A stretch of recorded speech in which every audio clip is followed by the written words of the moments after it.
It's 5:04 and welcome into a Wednesday edition of the Carolina Journal News Hour on News Talk 1110 99.3 WBT. I'm Nick Craig. Good morning to you. We start with some news this morning out of North Carolina surrounding Congressman Dan Bishop. President-elect Donald Trump announced last night his nomination of outgoing Representative Dan Bishop to serve as his deputy director for the budget at the Office of Management and Budget, OBM. You've likely heard that acronym before. Bishop, a member of the House Freedom Caucus, was first elected back in 2019, and he did not seek re-election this year in Congress, as you are well aware. He ran for the race here in the North Carolina Attorney General against another congressman, Democrat Jeff Jackson. Bishop is now in line for the number 2 position in Trump's Office of Management and Budget under Russ Vought, who was Trump's OBM director the first time he was in the White House. Vought and Bishop first need to be confirmed by the Senate, where, as we can probably imagine, Democrats will scrutinize their records, and that hearing process will go forward. Trump wrote this post on Truth Social, quote, "I'm pleased to nominate Congressman Dan Bishop from North Carolina as the Deputy Director for Budget at the Office of Management and Budget. Dan has been a tireless fighter for our MAGA movement in the House of Representatives on the Judiciary and Homeland Security Committees. Dan will implement my cost-cutting and deregulatory agenda across all agencies and root out the weaponized deep state. Before Congress, Dan served in the North Carolina House, Senate, and as a county commissioner, while racking up a 30-year career as an aggressive and successful business litigator in trial and appellate courts.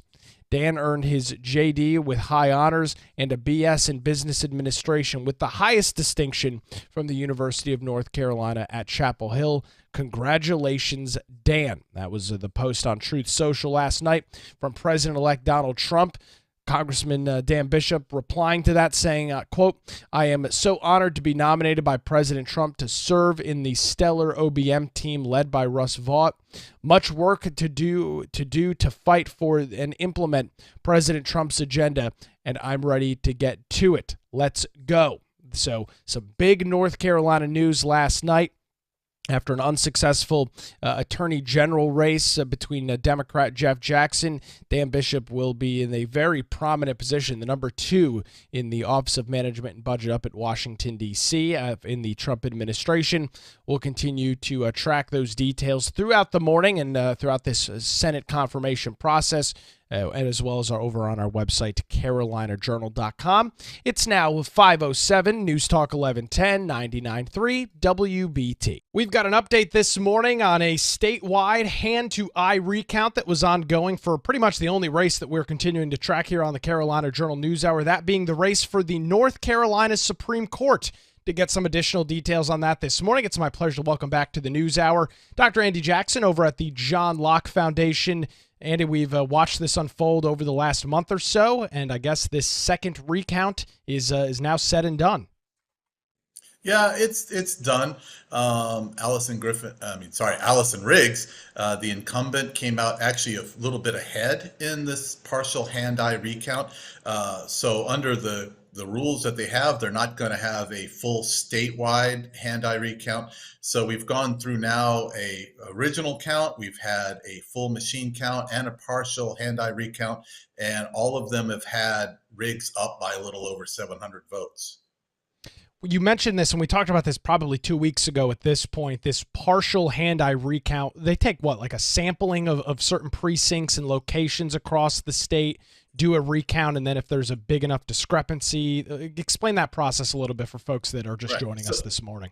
Right. So each county is supposed to have, what they're going to do is each county is going to do a random sample of their precincts. And a precinct can either be an actual precinct, all the votes from an early voting site, or all of a county's absentee ballots. Those are all picked randomly in each county. Each county then goes through and counts by hand. So they'll have a count, a caller and a marker, each of those. And they're supposed to be bipartisan teams in each of these locations. And so this does take a bit of time. Some counties have the resources to do this quickly. Some counties do not. So they'll go through those batches. And because of the random sample, you could have pretty wide variation in how many actual ballots each county is expected to audit, to recount.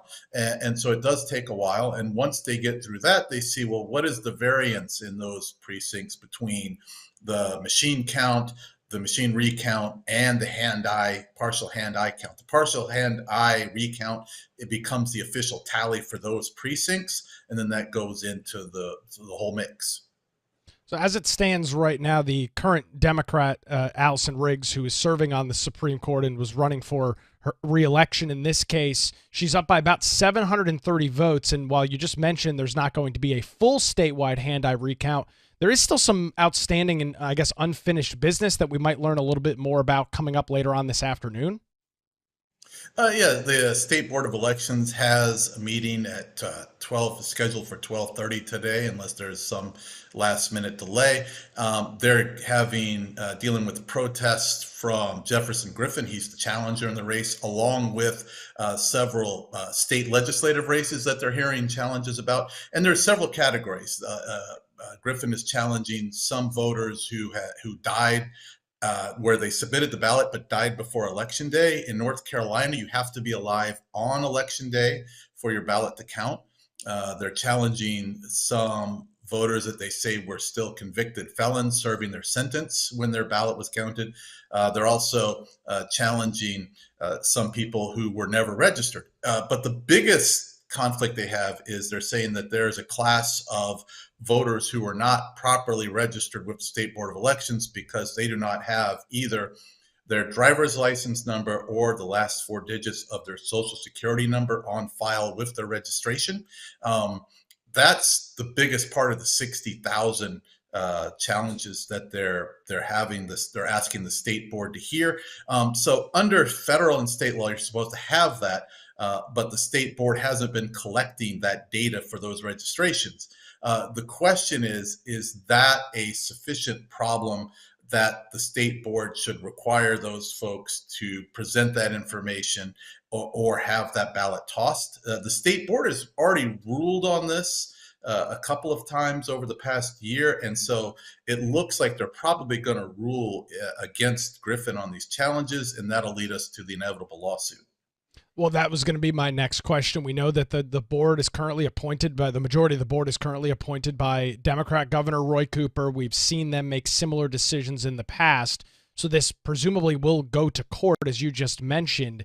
I mean, Andy, we're kind of running up against the clock here in regards to getting this thing squared away, where Christmas is just a couple of weeks away. These new members are supposed to be sworn in the next couple of weeks. Would you expect some rapid movement from the court if that's the way that this goes?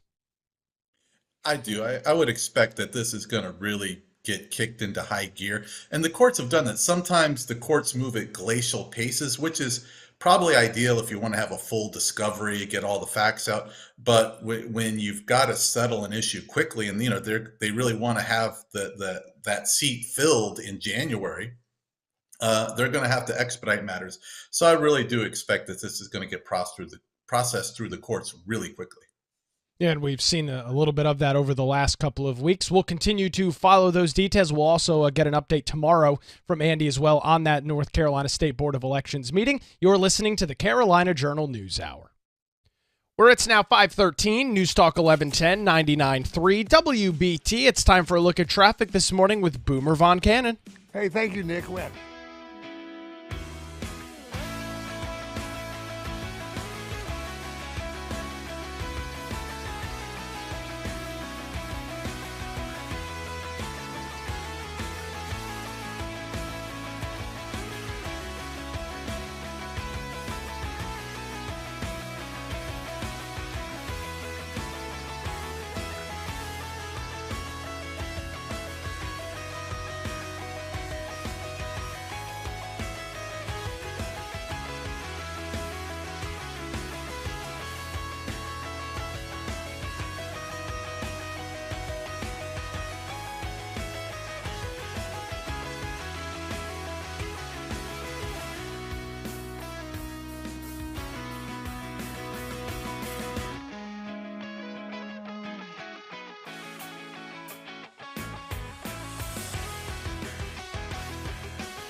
Hot.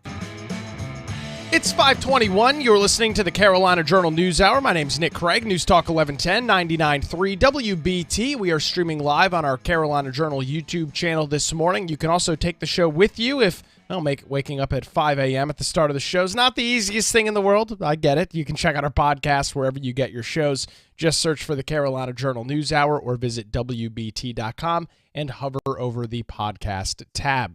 Well, we should learn a little bit more today in the ongoing efforts in the North Carolina Supreme Court race.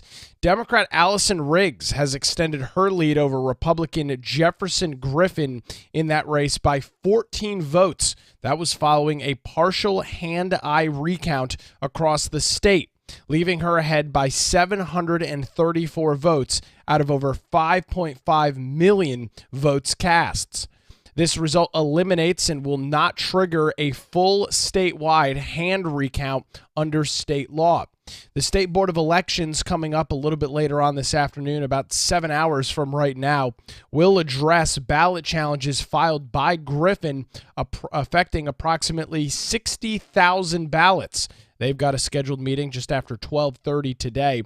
Griffin has also sought intervention from the North Carolina Court of Appeals to expedite decisions on his protests and has filed motions in federal court to oppose the North Carolina Democrat Party's attempt to block his challenge. So we'll be tracking that throughout the day. We'll be getting an update from Dr. Andy Jackson, who you just heard a couple of minutes ago. He'll provide an update with us coming up tomorrow morning right here on the Carolina Journal News Hour.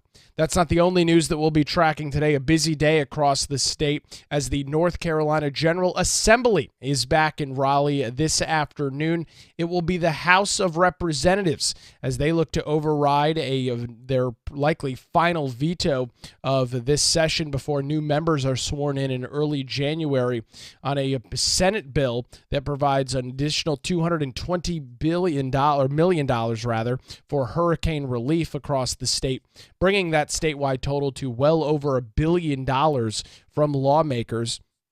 This piece of legislation has grown to controversy from some various things that it puts in place, including stripping power from incoming governor, the current attorney general, in Josh Stein. This piece of legislation passed the Senate, or it was overridden, I should say, by the Senate last week. It will be the House that will give that a shot this afternoon. We'll be tracking those details and provide those updates again tomorrow morning for you right here. And, of course, over on our website, CarolinaJournal.com. It's now 5:23 on the Carolina Journal News Hour. We are continuing to track relief efforts out of Western North Carolina this morning on the Carolina Journal News Hour. Brianna Kramer from the Carolina Journal joins us to discuss everything that's been going on over the last couple of months. And there's some news last week about these FEMA trailers that apparently were delivered to the state but not deployed as temperatures have gotten really cold out west, Brianna. This has been a huge issue as folks are sleeping essentially out in tents trying to stay warm. What's the latest that you're tracking this morning on that? Yes, good morning, Nick. Thanks for having me. FEMA has been under scrutiny for months on end. It seems like at this point, hundreds of families are still on waiting lists for temporary housing. And that's pretty difficult right now as, we're heading into winter and we've had, a lot of cold temps in the mountains. And so a lot of people are in need of temporary housing. And that is apparently still a struggle that they're trying to get resolved. And FEMA has been trying to help families, but I guess they've only been able to deliver 27 by the temporary housing units by the end of November. They initially committed to delivering 103 travel trailers and manufactured homes, but they were only able to deliver 27 by the end of November. And then by December 4th, that number had grown to 46, but 500 families have been approved for housing. And that's according to reports from WBTV. And so there's a lot of families that are still out there waiting. And we even heard that a spokesperson from FEMA apologized for the miscommunication within the agency. The official said they will caution against disseminating information with methods other than written communication in the future now. And they also said that they're no longer going to provide specific timelines for the delivery of these homes. So you've got people that are and have in many cases been without houses for months now as we watch this storm roll through the area. FEMA, as you noted, has been under an intense amount of scrutiny, rightfully so, and now no timeline, no idea as to when any of these folks are going to get these homes that they've, as you already noted, I think, approved for by FEMA. Now there's just no timeline as to when they're going to get them.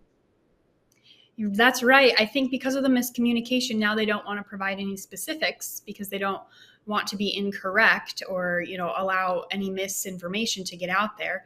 And so now there's no timeline. So just not much information on that end, but there's also different complaints within the community about FEMA employees staying at Harrah's Cherokee Casino in Cherokee, North Carolina, which is 50 miles from Asheville. So there's complaints about, or talk at least, of these employees, federal officials staying at this casino, and they set up search and rescue teams at the property. And then they turned the ballrooms into command centers and the parking lot into a staging area for relief teams and vehicles. But there was criticism floating around online that the casino is getting FEMA money by housing employees in expensive rooms while hurricane victims who have lost everything are trying to find shelter, living out of their cars, cold, and still waiting on these temporary housing units. Well, and to make matters even worse, you had many folks in Western North Carolina that immediately received relief from FEMA in the turn of, some hotel vouchers out in the eastern part of Charlotte, which in some cases could be a multiple-hour ride to get out to that area, which is, of course, not practical for many folks as roads and bridges were washed away. Seemingly, you've got FEMA employees partying it up over at Harrah's Casino as some of these relief efforts are continuing. That's pretty shocking to hear. Yeah, it's difficult. And there's a lot of different information floating around online. And so there's kind of been this gap of confusion as to how much aid the people of Western North Carolina are really receiving, if they're getting any from the federal government, from the state government, or from nonprofits and local groups that are actually on the ground helping.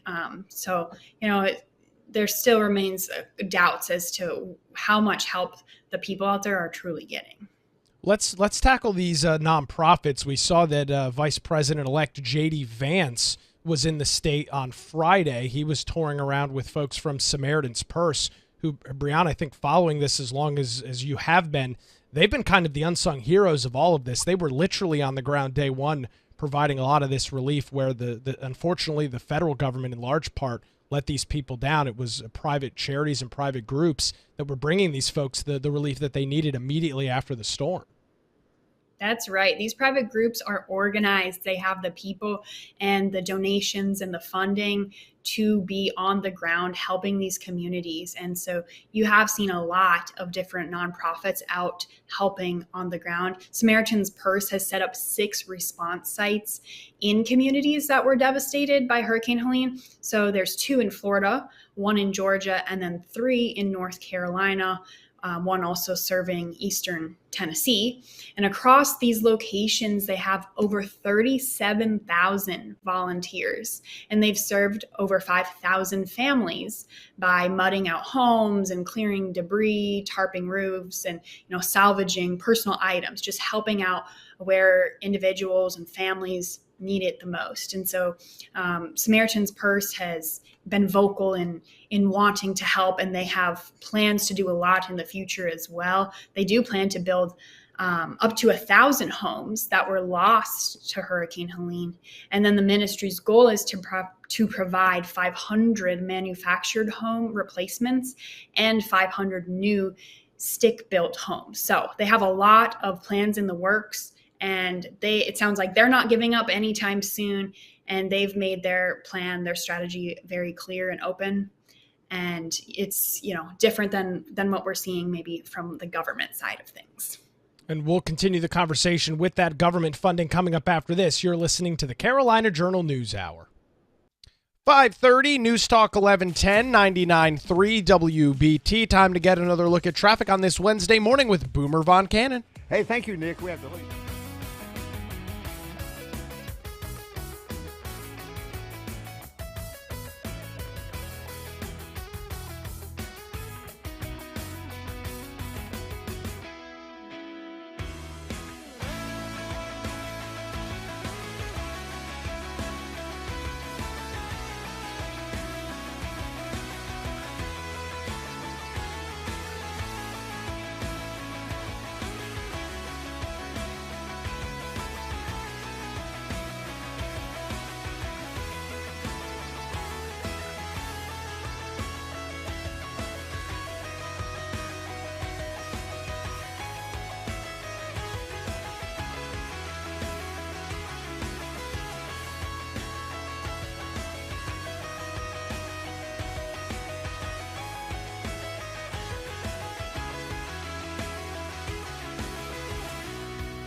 It's 5:37. You're listening to the Carolina Journal News Hour on News Talk 1110, 99.3 WBT. I'm Nick Craig. Good Wednesday morning to you. Our top story this morning on the News Hour, President-elect Donald Trump has nominated North Carolina Republican Congressman Dan Bishop to serve as his deputy director for the budget at the Office of Management and Budget, OMB. In a post on Truth Social last night, Trump wrote this, quote, "I am pleased to nominate Congressman Dan Bishop from North Carolina as deputy director for OMB. Dan has been a tireless fighter for our MAGA movement in the House of Representatives on the Judiciary and Homeland Security committees. Dan will implement my cost-cutting and deregulatory agenda across all agencies and root out the weaponized deep state. Before Congress, Dan served in the North Carolina House, Senate, and as a county commissioner, while racking up 30-year careers as an aggressive and successful business litigator in trial and appellate courts. Dan earned his JD with high honors and a BS in business administration with the highest distinction from the University of North Carolina at Chapel Hill. Congrats, Dan." Bishop commented on the post last night, writing, quote, "I am so honored to be nominated by President Trump to serve in the stellar OMB team led by Russ Vought. Much work to do to fight for and implement President Trump's agenda. I'm ready to get to it. Let's go." As you're well aware, Congressman Bishop lost his bid to be North Carolina's Attorney General to fellow Congressman Jeff Jackson, a Democrat, in the general election back on November the 5th. We will continue to track this big story for the state of North Carolina and for Congressman Dan Bishop. Like we've seen with many of the other picks for Trump and his cabinet and folks surrounding him, the Congressman Bishop's appointment here will have to go through the Senate. So we'll track those details right here on the Carolina Journal News Hour.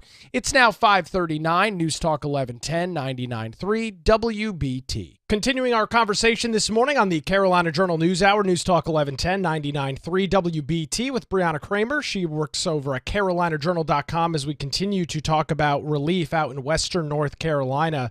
The big question is, when is some of this federal money going to pour into the state and some of that state money as well? We did see a delegation yesterday that included incoming House Speaker Destin Hall, Congressman-elect Tim Moore, and Representative Dudley Green, who represents a couple of counties out west. They were up in D.C.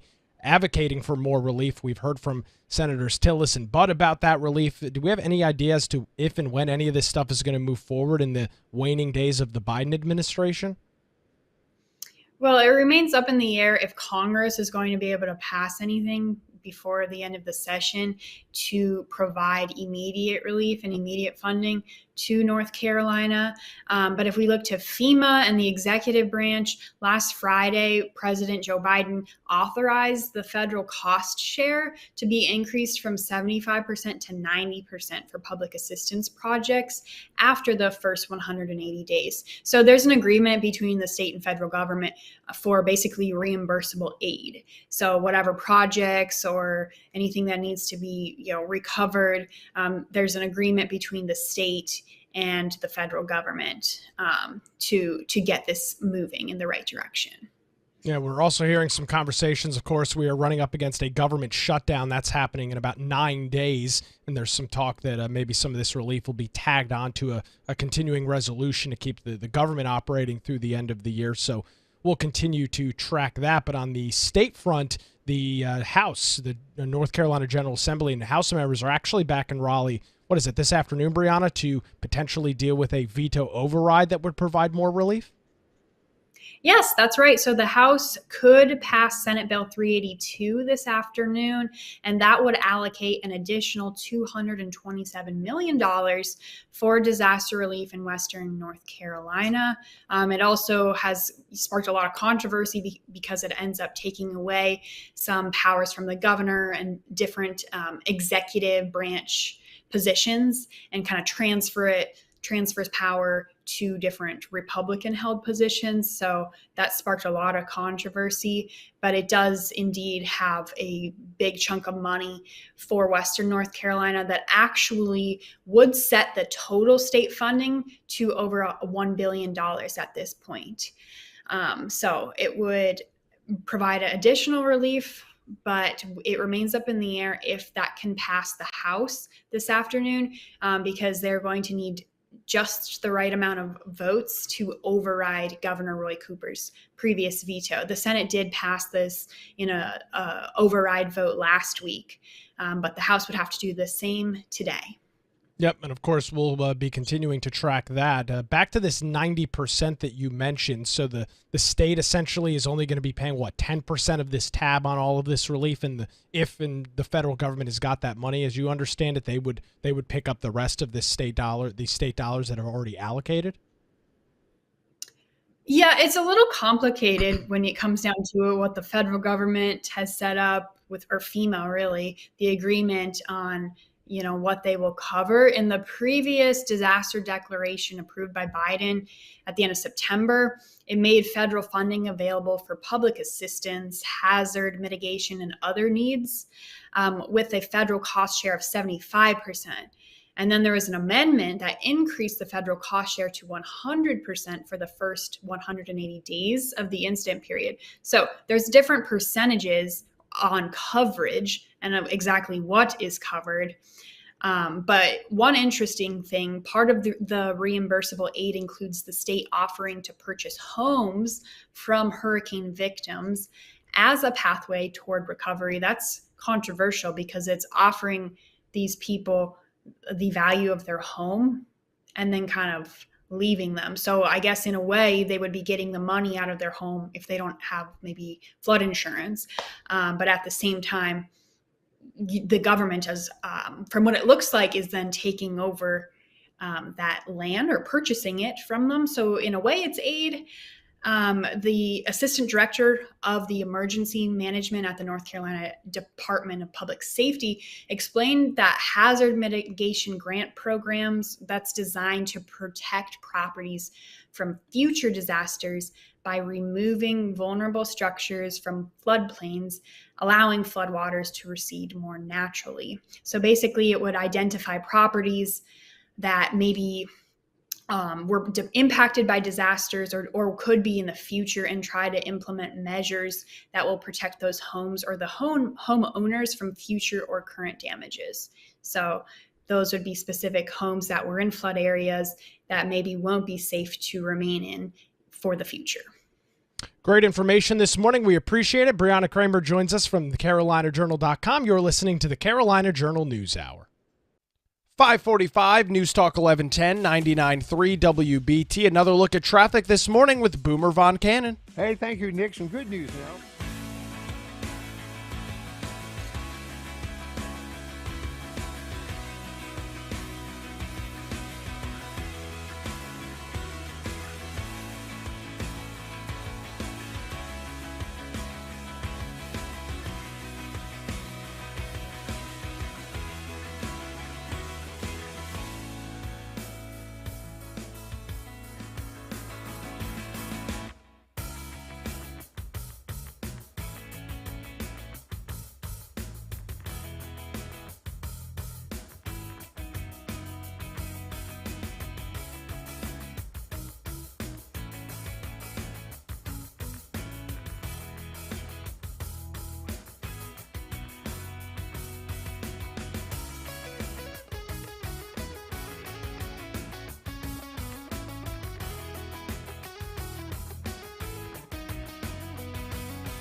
for severe weather information.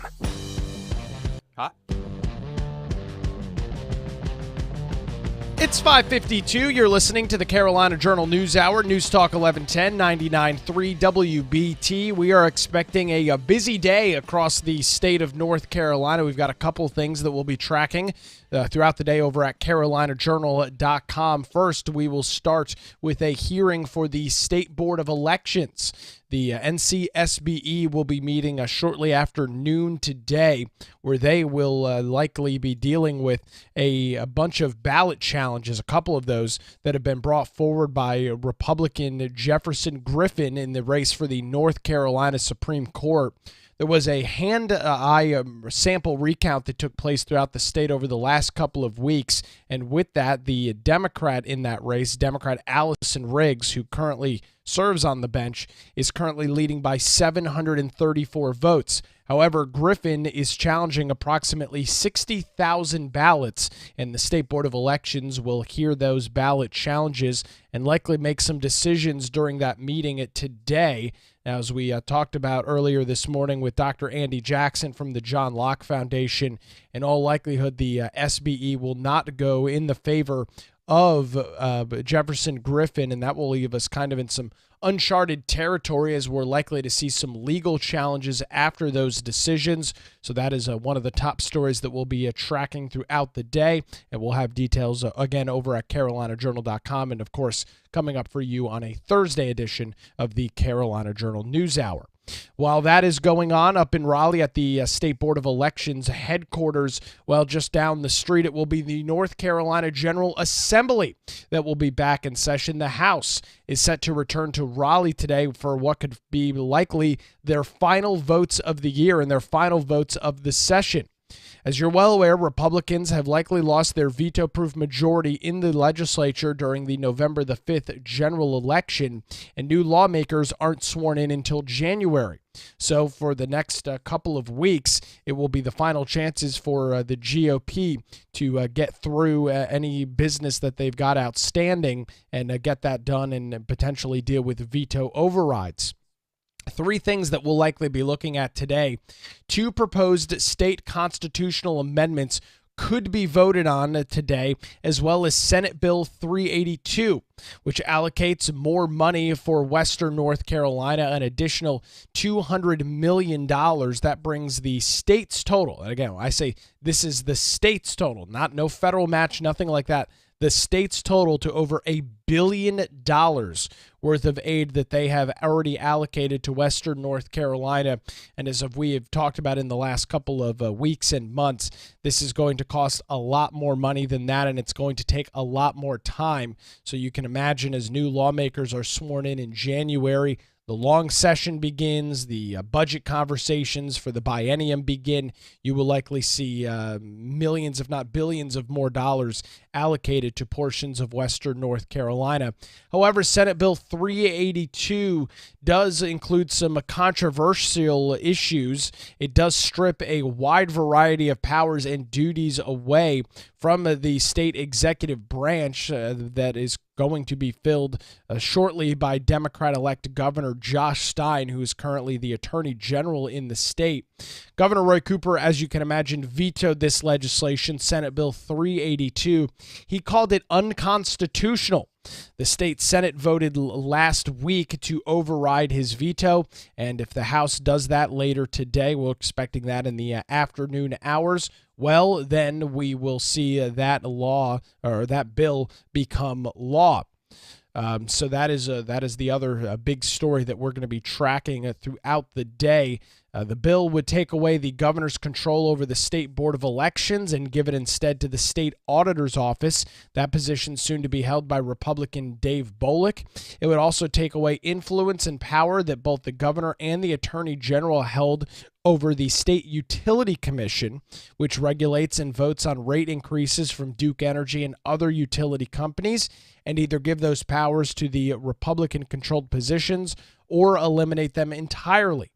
It would also handle some other issues in regards to some judicial seats that are currently appointed in both Wake and Forsyth counties. It is a very lengthy bill, 131 pages, We are likely to see protests at the General Assembly. We're likely to see some conversations in the gallery when the Republican lawmakers take that up. The General Assembly is slated to deal with this probably sometime around 1 o'clock this afternoon. So we'll be tracking that again throughout the day over on our website, carolinajournal.com. An additional $277 million from the state's General Savings Fund, the Rainy Day Fund, for Helena-specific issues to be dealt with in this legislation. We'll see if the Republicans in the GA can give Governor Roy Cooper a final veto override as they wrap up their session here in Raleigh. So a busy day.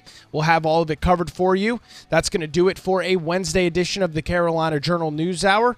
WBT News is next, followed by Good Morning BT. We'll follow all the breaking news today and have it for you tomorrow morning, 5 to 6 a.m. right here on News Talk 1110 and 99.3 WBT.